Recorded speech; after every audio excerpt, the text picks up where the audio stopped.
اعوذ باللہ من الشیطان الرجیم بسم اللہ الرحمن الرحیم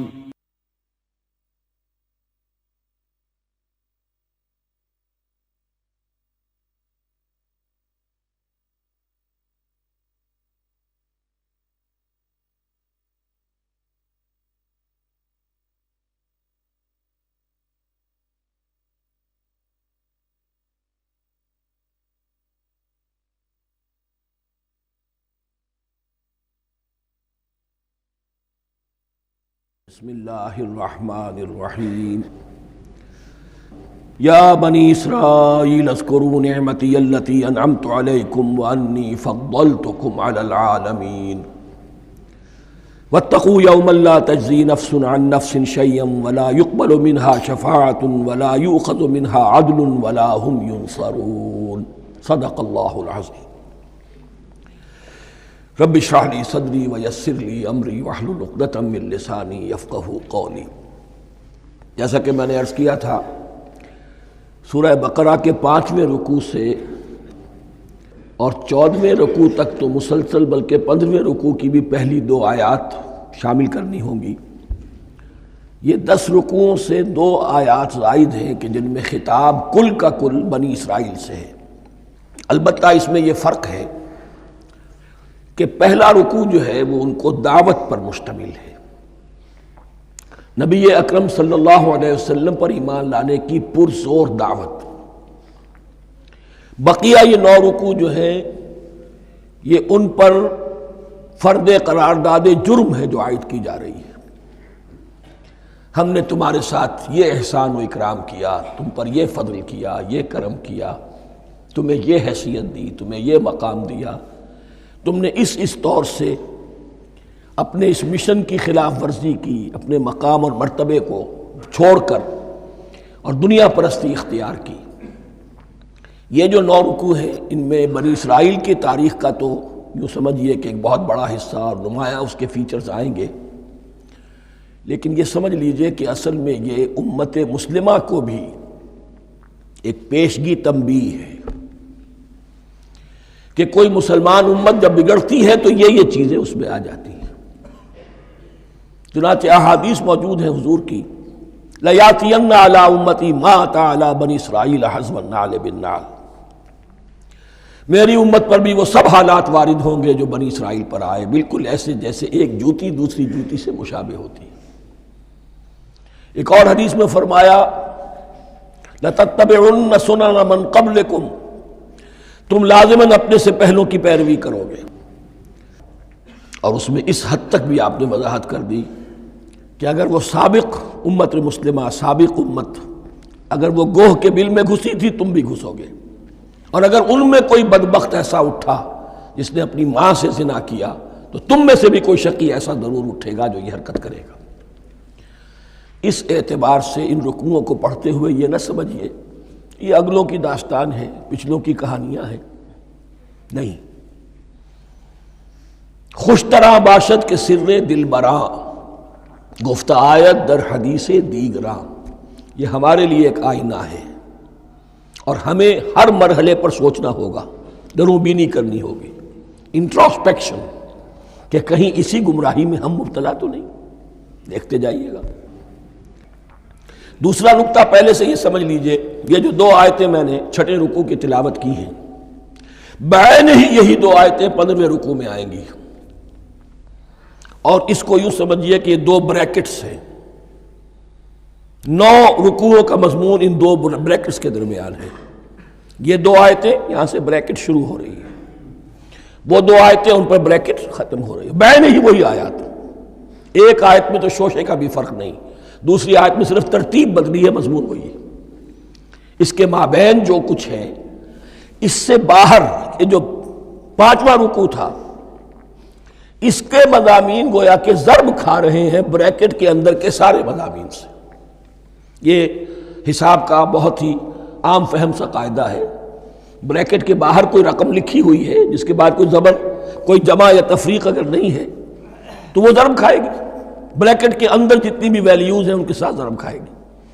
تو گویا کہ ہر قدم پر حضور پر دعوت، ایمان لانے کی دعوت اس پورے معاملے میں موجود ہے، اس لیے کہ اس میں بعض آیتیں ایسی آ گئی ہیں، ایک زیادہ نمایاں ایک کم نمایاں، جن سے کچھ لوگوں کو بھگالتا ہوا یا کچھ لوگوں نے فتنہ پیدا کیا جان بوجھ کر۔ یہ فتنہ ایک بار پیدا ہوا تھا اکبر کے زمانے میں دین الہی کی شکل میں، کہ صرف خدا کو مان لینا، آخرت کو مان لینا اور نیک اعمال کرنا نجات کے لیے کافی ہے، کسی رسول پر ایمان لانا ضروری نہیں ہے۔ یہ صوفیہ میں بھی یہ فتنہ بہت بڑے پیمانے پر آیا۔ مسجد مندر ہکڑو نور، مسجد میں اور مندر میں ایک ہی نور ہے، سب مذاہب ایک ہی ہے، سارا فرق جو ہے شریعتوں کا ہے، عبادت کے ظاہری شکل کا ہے، وہ ہے رسولوں سے متعلق۔ رسولوں کو بیچ میں سے نکال دیجئے تو یہ دین الہی رہ جائے گا، اللہ کا دین۔ اتنا بڑا فتنہ تھا کہ جب ہندوستان میں سیاسی اعتبار سے، حکومت کے اعتبار سے مسلمانوں کا اقتدار چوٹی پر تھا، کلائمیکس پر، اکبر اعظم، اس وقت یہ دین الہی کا فتنہ اٹھا کہ دین محمدی کا اب دور ختم ہو گیا، وہ 1000 سال کے لیے تھا، 1000 سال پورے ہو گئے، اب الف ثانی ہے، دوسرا 1000 سال ہے، اس کے لیے نیا دین ہے، اسے دین اکبری بھی کہا گیا اور دین الہی بھی کہا گیا۔ اور اس میں ایک آیت آئے گی جس سے استدلال کیا ہے کچھ لوگوں نے۔ اس صدی میں پھر یہ فتنہ اٹھا تھا گاندھی کے فلسفے کے ذریعے سے، اور ایک بہت بڑا نابغہ انسان مسلمانوں میں سے، بہت بڑا نابغہ، جینیس، ابوالکلام آزاد، وہ بھی اس فتنے کا شکار ہو گیا۔ متحدہ قومیت، چنانچہ گاندھی اپنی پرارتھنا میں کچھ قرآن کی تلاوت بھی کراتا تھا، کچھ گیتا بھی پڑھواتا تھا، کچھ اپنشدوں سے، کچھ بائبل سے، کچھ گرو گرنتھ سے، معلوم ہو یہ سب ٹھیک ہے، سب ایک ہے، سب لوگوں کو ایک ہونا چاہیے، ایک قوم ہونا چاہیے، مذہب تو انفرادی معاملہ ہے، کوئی مسجد میں چلا جائے، کوئی مندر میں چلا جائے، گردوارے میں چلا جائے، کوئی چرچ میں چلا جائے، کوئی سینیگاگ میں چلا جائے، کیا فرق واقع ہوتا ہے؟ اس کا توڑ یہی ہے کہ سمجھ لیجئے یہ جو 7 آیتیں ہیں 5ویں رکوع کی، یہ ہے بریکٹ کے باہر، اور یہ ضرب کھا رہی ہیں مسلسل، اس بریکٹوں کے درمیان جتنی بھی مضمون آ رہا ہے وہ سب ان کے تابع ہوگا۔ گویا کہ جہاں تک حضور پر ایمان لانے کا معاملہ ہے وہ انڈرسٹوڈ سمجھا جائے گا، مقدر سمجھا جائے گا ہر مرحلے پر ان 2 بریکٹوں کے مابین۔ اب چلیے بسم اللہ۔ یا بنی اسرائیل اذکروا نعمتی التی انعمت علیکم وانی فضلتکم علی العالمین، اے اسرائیل کی اولاد، یاد کرو میرے اس انعام کو جو تم پر ہوا، اس کی وضاحت میں کر چکا ہوں، لیکن یہاں جو الفاظ آ رہے ہیں بہت زوردار، وانی فضلتکم علی العالمین، میں نے تمہیں فضیلت عطا کی تمام جہانوں پر۔ یہاں ایک قاعدہ نوٹ کر لیجئے، عربی نحو کا قاعدہ یہ ہے کہ کہیں ظرف جس میں کوئی شے ہے، ظرف کی جمع لے لیتے ہیں، مراد ہوتا ہے مظروف، ظرف کے اندر جو شے ہے اس کی جمع۔ تمام جہانوں پر فضیلت، کیا فرشتوں پر بھی فضیلت؟ نہیں، جہان والوں پر، تمام اقوام عالم پر تمہیں فضیلت عطا کی، یہ مطلب ہے اس کا۔ تمام عالموں پر، تمام جہانوں پر، یعنی تمام جہان والوں پر، اس انسان عالم انسانیت کے اندر جتنے بھی مختلف گروہ ہیں، نسلیں ہیں، طبقات ہیں، ان میں فضیلت۔ وَاتَّقُوا يَوْمًا لَا تَجْزِي نَفْسٌ عَن نَفْسٍ شَيْئًا، میں عرض کر چکا ہوں، اب تیسری مرتبہ پھر عرض کر رہا ہوں، اصل شیخ آخرت، محاسبہ آخرت، یہ مستحضر ہوگا تو انسان سیدھا رہے گا۔ کس میں کمزوری آ جائے، ضعف آ جائے تو باقی ایمان باللہ، ایمان بالرسالت، یہ نہ معلوم کیا کیا شکلیں اختیار کر لیں۔ دیکھیے اس آیت کے اندر 4 اعتبارات سے محاسبہ آخرت کا زور ہے۔ وَاتَّقُوا يَوْمًا، ڈرو اس دن سے، لا تجزی نفس عن نفس شیئا، جس دن کوئی جان کسی دوسرے کے کام نہ آ سکے گی، ولا يقبل منها شفاعہ، اور نہ کسی سے کوئی سفارش یا شفاعت قبول کی جائے گی، کیٹیگوریکل ڈینائل، ولا يؤخذ منها عدل، نہ کسی سے فدیہ قبول کیا جائے گا، ولا هم ينصرون، اور نہ انہیں کوئی مدد مل سکے گی۔ ہم نے طرح طرح کے عقیدے، شفاعت باطلہ کا تصور، اہل عرب سمجھتے تھے ہمیں یہ فرشتے جو ہے خدا کی بیٹیاں ہیں، یہ لات اور منات اور عزا ہم نے ان کے بت بنا رکھے ہیں، پوچھتے ہیں یہ اپنے ابا جان سے اللہ کی بیٹیاں ہیں نا، لاڈلی بیٹیاں، چھڑا لیں گے ہم۔ ہمارے ہاں بھی تصور ہے اولیاء اللہ چھڑا لیں گے۔ یا شفاعت باطلہ، خود حضور کی شفاعت کے بارے میں جو غلط تصورات ہیں، ایک شفاعت حقہ ہے، اس کی وضاحت کا یہ موقع نہیں ہے، وہ آیت الکرسی پہ جب ہم پہنچیں گے انشاءاللہ تعالیٰ اسی سورہ مبارکہ میں تو اس کی وضاحت بھی ہوگی۔ یہ سارے جو ہم نے جو گھڑ رکھے ہیں خیالات، ان کی نفی اس آیت کے حوالے سے کی۔ وَاتَّقُوا يَوْمًا لَا تَجْزِي نَفْسٌ عَن نَفْسٍ شَيْئًا، کوئی انسان دوسرے انسان کے کام نہیں آ سکتا۔ وَلَا يُقْبَلُ مِنْهَا شَفَاعَةٌ، کسی جان کی طرف سے کوئی سفارش قبول نہیں ہوگی۔ وَلَا يُؤْخَذُ مِنْهَا عَدْلٌ، نہ کوئی فدیہ قبول کیا جائے گا۔ وَلَا هُمْ يُنصَرُونَ، نہ انہیں کوئی مدد مل سکے گی۔ اب اس کے بعد اللہ تعالیٰ کے احسانات اور ان کی طرف سے جو ناشکریاں ہوئی ہیں ان کی بڑی تفصیل کے ساتھ اب بات چلے گی، تفصیل نہیں، تیزی کے ساتھ۔ یہ واقعات کئی 100 برس کے ہیں، لیکن ایک تو یہ کہ ان کی تفاصیل مکی صورتوں میں آ گئی ہیں، سب سے زیادہ سورہ اعراف میں ملیں گی، اور بھی کئی صورتوں میں آپ کو مل جائیں گی۔ یہاں پر تو پے بپے، جیسے کہ ایک قرارداد جرم کسی پر کی جاتی ہے تو اس میں سب گنوائے جاتے، تم نے یہ کیا، یہ کیا، یہ کیا۔ وَإِذْ نَجَّيْنَاكُم مِّنْ آلِ فِرْعَوْنَ، اور ذرا یاد کرو جب کہ ہم نے تمہیں نجات دی تھی فرعون کی قوم سے۔ يَسُومُونَكُمْ سُوءَ الْعَذَابِ، وہ تمہیں بدترین عذاب میں مبتلا کیے ہوئے تھے۔ يُذَبِّحُونَ أَبْنَاءَكُمْ وَيَسْتَحْيُونَ نِسَاءَكُمْ، تمہارے بیٹوں کو ذبح کر ڈالتے تھے اور تمہاری عورتوں کو زندہ رکھتے تھے۔ عورتیں تو پھر ان کے کام آتی تھی، گھر میں کام کاج کے لونیاں بنتی تھی، گھروں میں ڈال لیتے تھے، لیکن لڑکوں کو، اور یہ 2 موقع پر ہوا ہے بنی اسرائیل کے ساتھ، یہ بعد میں انشاءاللہ اس کی تفصیل آئے گی۔ وَفِي ذَلِكُمْ بَلَاءٌ مِّن رَبِّكُمْ عَظِيمٌ، اور یقیناً اس میں تمہارے رب کی طرف سے تمہارے لیے بڑی آزمائش تھی۔ وَإِذْ فَرَقْنَا بِكُمُ الْبَحْرَ، اور یاد کرو جب کہ ہم نے تمہارے لیے سمندر کو پھاڑ دیا یا دریا کو پھاڑ دیا۔ یہ ایک مختلف فی بات ہے کہ کس جگہ سے کراس کیا تھا بنی اسرائیل نے ایجپٹ سے سینائی پیننسولا آنے کے لیے، جزیرہ نما سینا میں۔ ایک رائے یہ کہ دریائے نیل کو کراس کر کے گئے ہیں، لیکن یہ بات غلط ہے، دریائے نیل تو مصر کے اندر ہے، وہ کبھی بھی مصر کی حد نہیں بنا۔ کسی کی رائے یہ ہے کہ جو خلیج سویز ہے، بحر قلزم جو ہے، ریڈ سی، وہ اوپر جا کر 2 کھاڑیوں میں تبدیل ہو جاتا ہے، خلیج عقبہ مشرق کی طرف اور خلیج سویس مغرب کی طرف، اور ان کے درمیان میں یہ سینائی پیننسولا جو ہے یہ تکون ہے، جیسے ہندوستان بھارت تکون ہے، ایسے یہ پیننسولا ہے، انڈین پیننسولا، سینائی پیننسولا۔ اور یہ سویس کینال تو بعد میں بنی ہے، خلیج سویس اور میڈیٹرینین بحیرہ روم کے درمیان یہ کچھ چھوٹی چھوٹی، اگرچہ چھوٹی تھی سمندر کے لحاظ سے، بہت بڑی بڑی جھیلیں تھیں، اور ان جھیلوں ہی کو پھر جوڑ جوڑ کر درمیان میں جو خشکی تھی اس کو کاٹ کر سویس کینال بنائی گئی ہے۔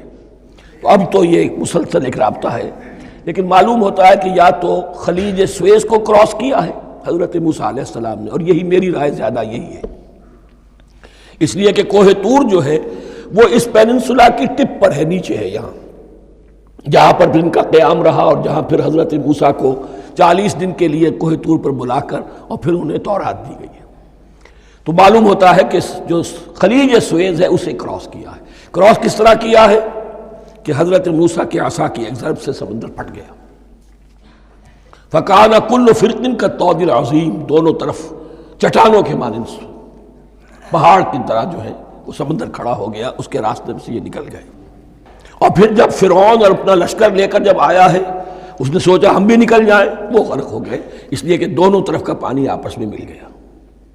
یہ تھی کیفیت، اور معجزانہ کیفیت تھی، یہ کوئی فطرت کے یا نیچر کے اصول کے مطابق بات نہیں تھی، اور میں عرض کر چکا ہوں، آپ کو بتا چکا ہوں معجزہ کسے کہتے ہیں۔ وَإِذْ فَرَقْنَا بِكُمُ الْبَحْرَ فَأَنْجَيْنَاكُمْ، جب ہم نے تمہارے لیے یا تمہارے ساتھ سمندر کو پھاڑ دیا تمہارے لیے، تمہارے گزرگاہ بنانے کے لیے، تو تمہیں تو نجات دے دی۔ وَأَغْرَقْنَا آلَ فِرْعَوْنَ وَأَنْتُمْ تَنظُرُونَ، اور تمہاری نگاہوں کے سامنے فرعون کے لاؤ لشکر کو غرق کیا، تم دیکھ رہے تھے، یہ گزر چکے تھے، اس ساحل پر کھڑے ہیں، ادھر سے یہ داخل ہوئے ہیں اور پانی دونوں طرف سے آ کر مل گیا اور یہ غرق ہو گئے۔ وَإِذْ وَعَدْنَا مُوسَىٰ 40 لَيْلَةً، اور یاد کرو پھر جب کوہ طور پر ہم نے موسیٰ کو 40 دن کے لیے بلایا۔ ثُمَّ اتَّخَذْتُمُ الْعِجْلَ، ان کی غیر حاضری میں تم نے بچھڑے کی پرستی شروع کر دی، اسے معبود بنا لیا، من بعدہ، اس کی غیر موجودگی میں، وَأَنْتُمْ ظَالِمُونَ، تم بہت بڑا ظلم تھا جس کا ارتکاب کیا۔ ان الشرک لظلم عظیم، عظیم ترین ظلم جو ہے وہ شرک ہے، اور شرک جلی کی یہ شکل کہ بچڑے کو پوج رہے۔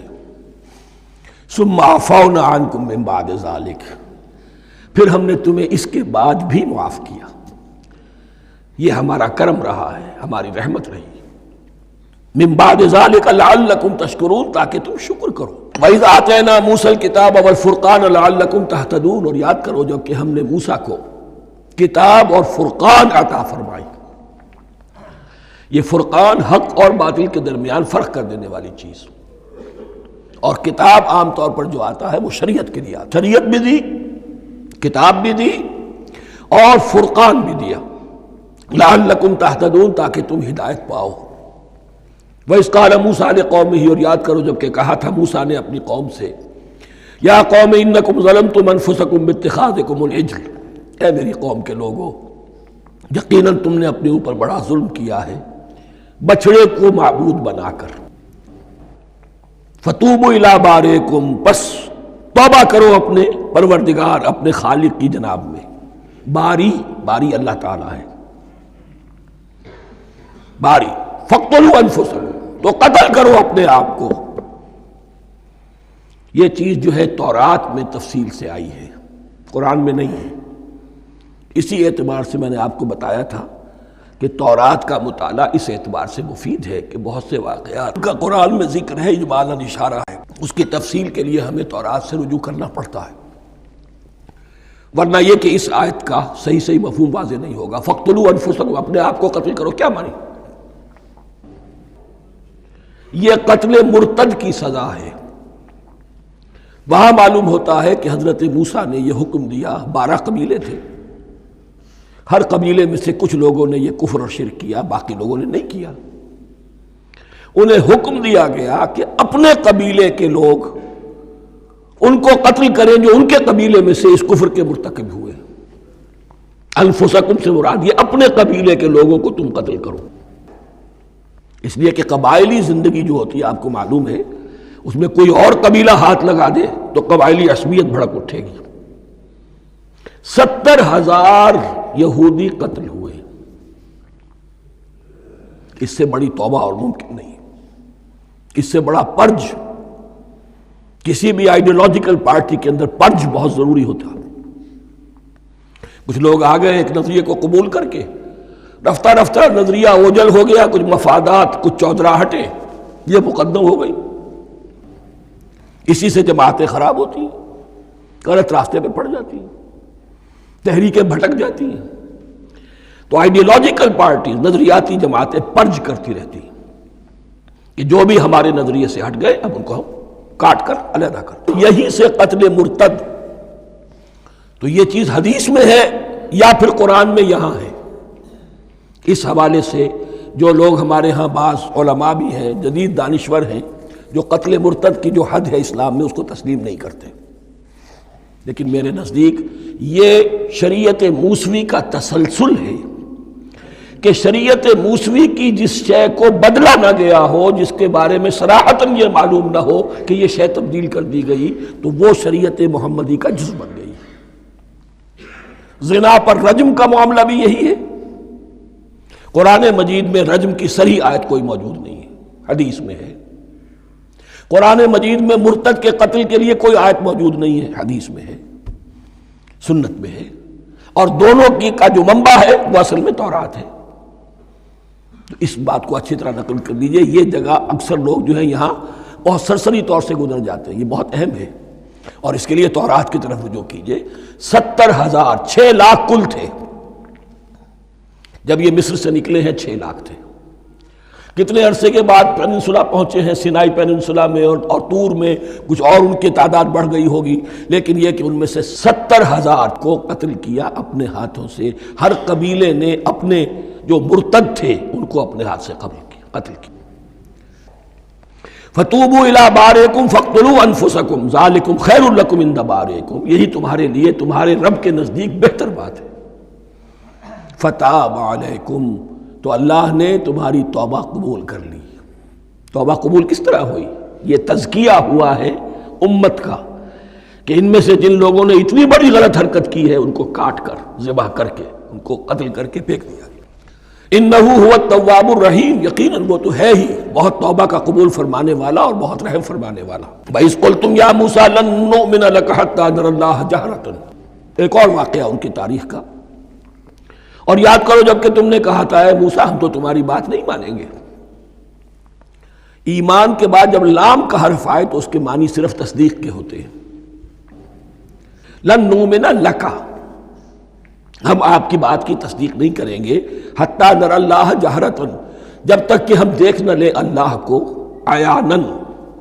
ہمیں کیا پتا اللہ نے یہ کتاب دی آپ کو، آپ تو لے کر آ گئے. ہمارے سامنے تو پتھر کی کچھ تختیاں ہیں، اس پہ کچھ لکھا ہوا، کس نے لکھا ہمیں کیا پتا. اب دیکھیے ایک حضرت موسیٰ کی خواہش تھی رب ارنی انظر الیک، وہ کچھ اور شے تھی. یہ تخریبی ذہن ہے جو یہ کہہ رہا ہے کہ ہم بھی چاہتے ہیں کہ اللہ کو اپنی آنکھوں سے دیکھیں اور معلوم ہو کہ واقعی اس نے یہ کتاب آپ کو دی ہے. فَأَخَذَتْكُمُ الصَّاعِقَةُ، تو تمہیں آپ پکڑا ایک بہت بڑی کڑک نے، ایک بہت بڑی کڑک ہوئی اور سب کے سب مردہ ہو گئے. وَأَنْتُمْ تَنظُرُونَ، تمہارے دیکھتے دیکھتے ایک کڑک نے تمہیں آ لیا. ثُمَّ بَعَثْنَاكُمْ مِنْ بَعْدِ مَوْتِكُمْ، پھر ہم نے تمہیں دوبارہ اٹھایا تمہاری موت کے بعد. بعض لوگ اس کی یہ تعویل کر رہے ہیں کہ یہ موت نہیں تھی بلکہ بے ہوش ہو گئے تھے، یعنی جو بھی کڑک تھی اس کی وجہ سے سب کے سب بے ہوش ہو کے گر گئے. لیکن میرے نزدیک یہاں تعویل کی ضرورت نہیں. بعث بعد الموت اللہ کے لیے کوئی مشکل نہیں.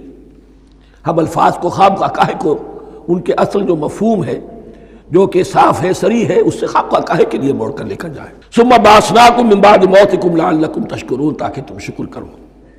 وظللنا علیکم الغمام وانزلنا علیکم المن والسلوى، اور ہم نے تم پر ابر کا سایہ کیا.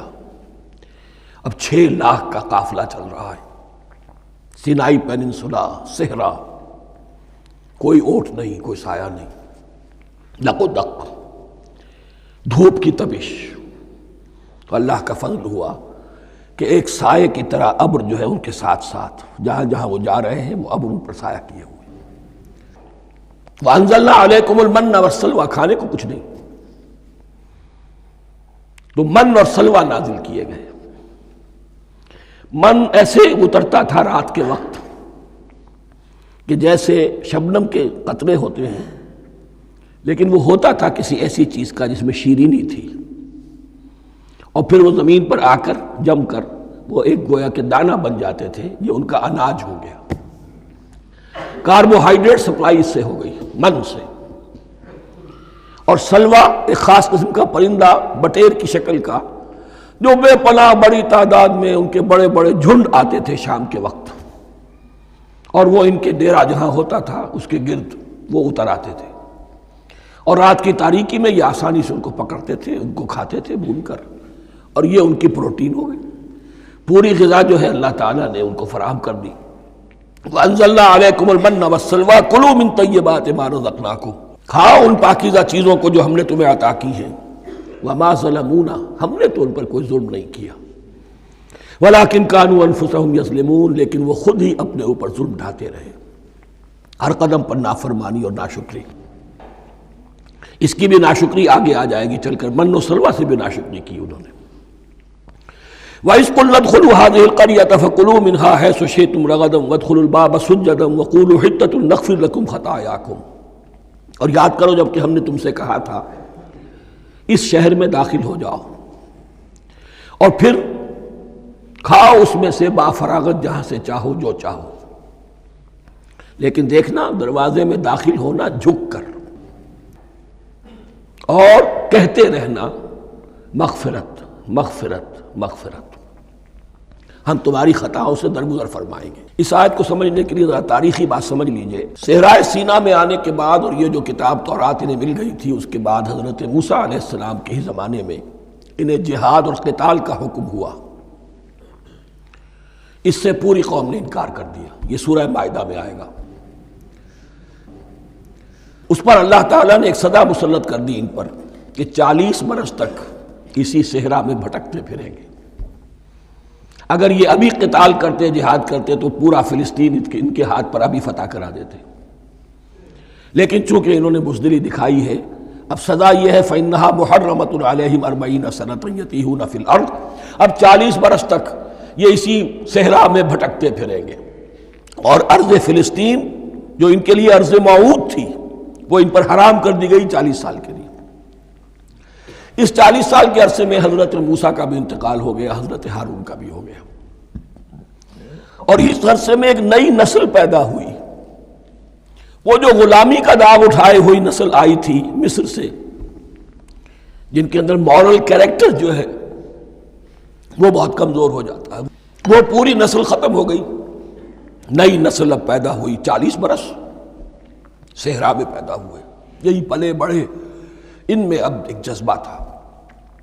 حضرت موسیٰ کے پھر جو خلیفہ تھے یوشع ابن نون، جوشوا، تورات میں ان کا نام جوشوا ہے، یوشع، ان کی سرکردگی میں اب بنی اسرائیل کی اس نئی نسل نے قتال کیا، جنگ کی، اور پہلا شہر جو فتح ہوا وہ اریحا۔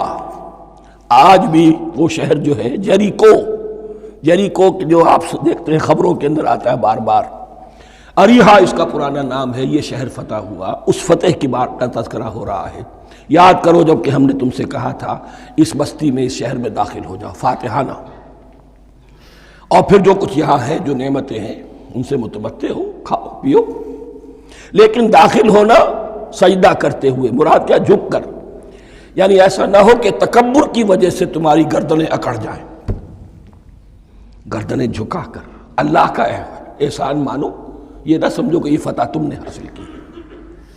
اس کی تفسیر اصل میں نظر آتی ہے حضور کی شخصیت میں، کہ جب فتح مکہ کے موقع پر مکے میں داخل ہوئے ہیں تو جس سواری پر آپ بیٹھے ہوئے تھے، آپ کی پیشانی اس کی گردن کے ساتھ جڑی ہوئی تھی۔ یہ وقت ہوتا ہے جب کہ تکبر اور تعلی، فاتح کی حیثیت سے آنا، اور بندہ مومن کے لیے یہی وقت ہے تواضع کا، جھکنے کا۔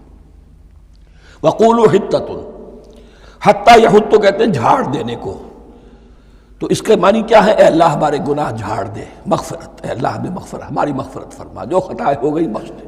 قولوا حِطَّةٌ، تمہاری زبان پر استغفار ہونا چاہیے، تمہاری گردنیں جھکی ہوئی ہونی چاہیے۔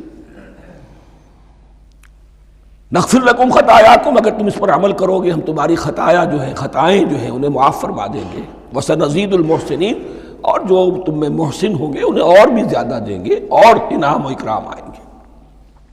فبدل الذین ظلموا قولا غیر الذی قیل لہم، تو ان میں سے جو ظالم تھے، جو بد کردار تھے، انہوں نے بدل دیا، ایک اور قول اختیار کر لیا اس قول کی جگہ جو انہیں کہا گیا تھا حتہ حتہ، انہوں نے کہنا شروع کیا ہنتا ہنتا، ہمیں تو گیہوں چاہیے۔ یہ بعد میں ابھی آ جائے گا اگلے رکوع کے اندر، کہ من و سلوہ سے ان کی طبیعتیں بھر گئی تھی ایک ہی چیز کھا کھا کے۔ اب وہ کہہ رہے تھے کوئی چیز ہمیں جو ہے زمین کی روئیدگی میں سے، پیداوار میں سے، تو وہ ان کے زبان پر انہوں نے مذاق اڑاتے ہوئے گویا کہ حضرت موسیٰ علیہ السلام کے ذریعے سے حکم ملا ہے، استہزاء کر رہے ہیں، حتۃ کی بجائے حنتۃ۔ فَأَنزَلْنَا عَلَى الَّذِينَ ظَلَمُوا رِجْزًا مِنَ السَّمَاءِ بِمَا كَانُوا يَفْسُقُونَ، تو جن لوگوں نے یہ حرکت کی تھی ان پر ہم نے آسمان سے ایک بہت بڑا عذاب نازل کیا۔ تورات سے معلوم ہوتا ہے کہ پلیگ آئی، اور جنہوں نے یہ حرکت کی تھی وہ سب کے سب ہلاک ہو گئے یریکو کے اندر، بما کانوا یفسقون، بسبب اس نافرمانی کے جو انہوں نے کی۔ وَإِذِ اسْتَسْقَىٰ مُوسَىٰ لِقَوْمِهِ فَقُلْنَا اضْرِب بِّعَصَاكَ الْحَجَرَ، اب یہ پھر صحرائے سینا کا واقعات آ رہے ہیں، ان میں ترتیب زمانی نہیں ہے، اور یہاں کی فتح جو ہے حضرت موسیٰ کے بعد ہے، لیکن اب یہاں پہ پھر ابھی وہ جو صحرائے تیہ میں جب بھٹک رہے تھے پھر اس کا ذکر ہے۔ وَإِذِ اسْتَسْقَىٰ مُوسَىٰ لِقَوْمِهِ فَقُلْنَا اضْرِب بِّعَصَاكَ الْحَجَرَ، اور جب کہ موسیٰ کی قوم نے موسیٰ سے پانی طلب کیا۔ اب صحرا میں آپ کو معلوم ہے جہاں پڑاؤ تھا اب وہاں پانی نہیں ہے، 6 لاکھ ہو 7 لاکھ ہو کتنے افراد ہو پانی چاہیے۔ وَإِذِ اسْتَسْقَىٰ مُوسَىٰ لِقَوْمِهِ فَقُلْنَا اضْرِب بِّعَصَاكَ الْحَجَرَ، تو ہم نے کہا کہ اپنے عصا سے ضرب لگاؤ چٹان پر۔ فَانْفَجَرَتْ مِنْهُ اثْنَتَا عَشْرَةَ عَيْنًا، تو اس سے 12 چشمے پھوٹ بہے۔ فجر کہتے ہیں کسی شے کے پھٹ کر کوئی چیز برآمد ہو۔ فجر جو ہوتی ہے، فجر کا وقت رات کی تاریکی کا پردہ چاک ہوتا ہے اور سپیدہ سحر نمودار ہوتا ہے۔ فَانْفَجَرَتْ مِنْهُ اثْنَتَا عَشْرَةَ عَيْنًا، تو 12 چشمے پھوٹ بہے۔ قَدْ عَلِمَ كُلُّ أُنَاسٍ مَشْرَبَهُمْ، یہاں اناس سے کیا مراد ہے؟ ہر قبیلہ، ہر قبیلے نے اپنا گھاٹ معین کر لیا۔ 12 قبیلے تھے، اگر علیحدہ علیحدہ نہ ہوتا معاملہ، 12 چشمے اسی لیے دیے گئے کہ لڑے نہ جھگڑے نہ۔ پانی تو بہت بڑی چیز ہے، کہیں پانی پینے پلانے پہ جھگڑا اور کہیں گھوڑا آگے بڑھانے پہ جھگڑا، یہ تو قبائلی زندگی کے اندر ہوتی ہیں چیزیں۔ تو اس اعتبار سے اللہ تعالیٰ نے ان کے لیے یہ سہولت کی کہ 12 چشمے پھوٹ بہے۔ قد علم کل اناس مشربہم، ہر ایک نے اپنا گھاٹ جان لیا، معین کر لیا۔ کلوا واشربوا من رزق اللہ، گویا کہ کہہ دیا گیا کہ کھاؤ اور پیو اللہ کے رزق میں سے۔ ولا تعثوا فی الارض مفسدین، اور زمین میں فساد مچاتے نہ پھرو۔ کھانے پینے کے لیے پانی بھی ادھر آ گیا، کھانے کے لیے من و سلوہ آ گیا۔ اب دیکھیے ان کی ناشکری۔ وَإِذْ قُلْتُمْ يَا مُوسَىٰ لَن نَّصْبِرَ عَلَىٰ طَعَامٍ وَاحِدٍ، یاد کرو جب کہ تم نے کہا تھا اے موسیٰ ہم ایک کھانے پر تو صبر نہیں کر سکتے، کھا کھا کے بکتا گئے ہیں من و سلوہ۔ فَادْعُ لَنَا رَبَّكَ، تو ذرا اپنے رب سے دعا کرو، پکارو ہمارے لیے اپنے رب کو۔ یخرج لنا، وہ نکالے ہمارے لیے، مما تنبت الارض، زمین کی رویدگی اور پیداوار میں سے، نباتات ارضی میں سے، من بقلہا، اس کی ترکاریاں، وقصائہا، اور ککڑیاں، کھیرے اور ککڑیاں، ان سب کے لیے یہ لفظ ہے۔ وفومہا، ایک ترجمہ گیہوں کیا گیا ہے لیکن میرے نزدیک زیادہ صحیح ترجمہ ہے لہسن، اور سرائے کی زبان میں بھی اور ممکن ہے کہ سندھی میں بھی ہو تھوم، تھوم کہتے ہیں لہسن کو، یہ فوم کی بدلی ہوئی شکل ہے، اس لیے کہ یہی علاقہ ہے جس میں عرب آئے تھے، تو عربوں کی زبان کے بہت سے الفاظ جو ہیں اس سرائے کی زبان میں خاص طور پر وہ بہت زیادہ، تو تھوڑی سی شکل بدل کر وہ کافی تعداد میں موجود ہے۔ وعدسہا، اور دال خاص طور پر مسور کی، وبصلہا، اور پیاز۔ اب جو چٹخارے جس سے بنتے ہیں سالن کے، ان کی زبانیں وہ چٹخارے مانگ رہی۔ ظاہر بات ہے کہ اگر وہ سلوا بھی تھا، بٹیرا ہے، اسے آگ کے اوپر ذرا سا تپایا اور کھایا، وہ ایک ہی خاص قسم کی غذا ہے جو چل رہی ہے۔ اسی طرح من جو ہے وہ ایک خاص قسم کا سیریل ان کے لیے بن گیا ہے، لیکن یہ جو چٹخارے ہیں یہ تو لہسن سے ہے، پیاز سے ہے، ترکاریوں سے ہے، ان تمام چیزوں سے، دال کا اپنا ایک ذائقہ ہے۔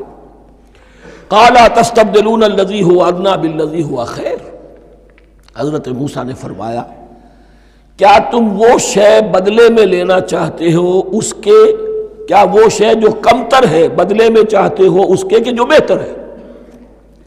من و سلوہ کہیں بہتر ہے اللہ کی طرف سے جو تمہیں دیا گیا ہے، تم اس سے تمہارا جی بھر گیا ہے، اس کو ہاتھ سے دے کر چاہتے ہو کہ یہ ادنا چیزیں تمہیں ملے۔ اہبطوا مصرا، اب